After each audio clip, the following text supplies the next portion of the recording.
no longer, by the way, following Russo hockey, unless this moron is not watching the league or only watches the AHL where there are still true heavyweights. He does not realize that stuff does not exist. And Ryan Reeves, by the way, is not a true heavyweight. The guy plays the game.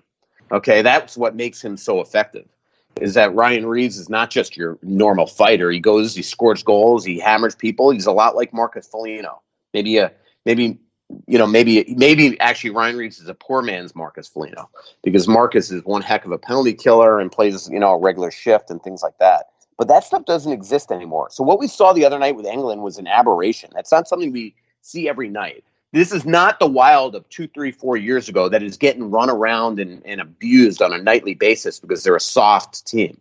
They play the game hard, and Foligno showed it last night. And Foligno's willing to fight anybody. So, they're trying to win the game the other night in Vegas. Foligno decided that he wasn't going to go and fight England. That's his prerogative. I didn't watch enough shifts to even see if they were on the ice together a lot. And so that's the reality. But I petitioned for nothing. Did I call the guy a moron enough? I think you should do it one more time. Yeah. Hopefully, though, hopefully you continue to listen to the Russo-Souhan show and hopefully, Blue Collar, you frequent our sponsors.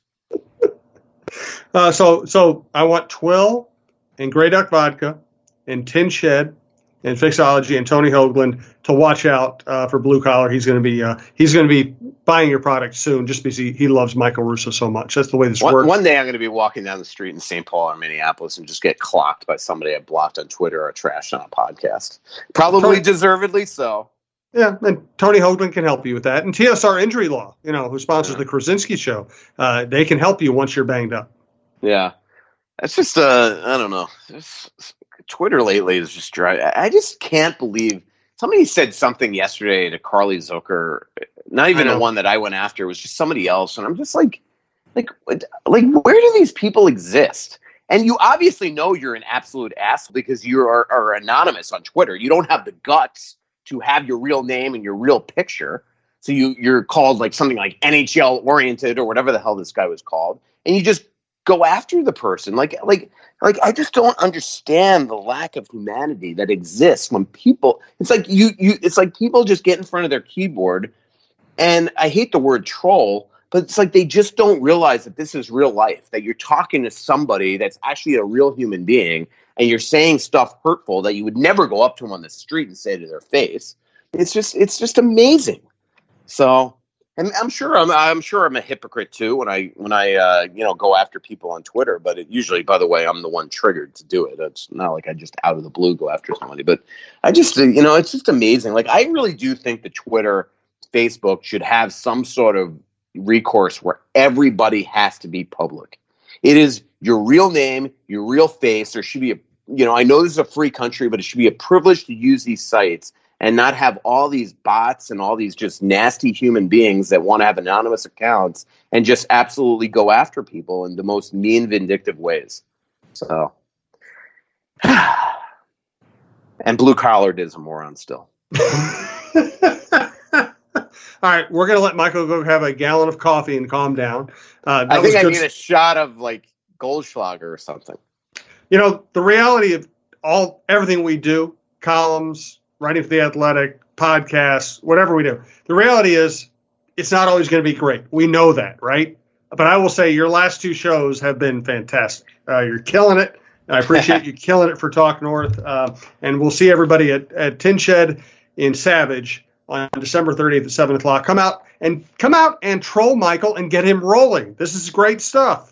By the way, have we mentioned before we go that our producer's car was stolen for the 25th time? Good Lord, we didn't get to that. So Brandon Morton, our longtime producer, has had his car stolen, I think, 18 times in the last couple of weeks, something like that.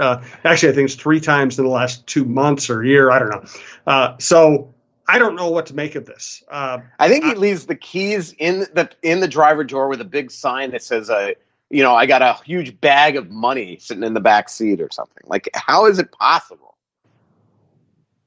Of course, Brandon doesn't really participate in the show. He doesn't really want to be associated with us, so he's not going to answer that question. He's probably just steaming right now in the background. Well, he also has control. He also controls. He could easily cut this stuff out. So nobody's ever going to hear this section of the show. So if you want to rip Blue Collar, you can do it right now, and it'll be a free shot.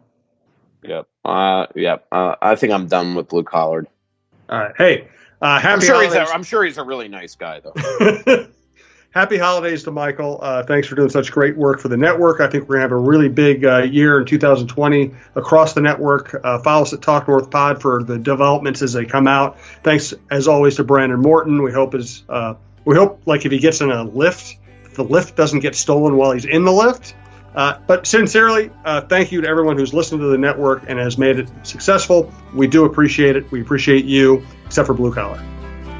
Pretty little city built on a hillside.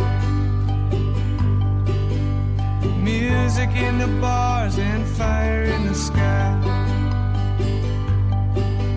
We went to the beach and it was covered in ice. And I used to call it home. So much coming out, there's nothing going in. I know that you feel like you're never gonna win. Oh, but the world won't forgive a winner. All right, perfect. So yeah, feel free to cut that out. Nah, it's not a big deal. It is what it is at this point. But no keys were in there. It was totally locked, and it was parked under a streetlight. So I did the things I'm supposed to do.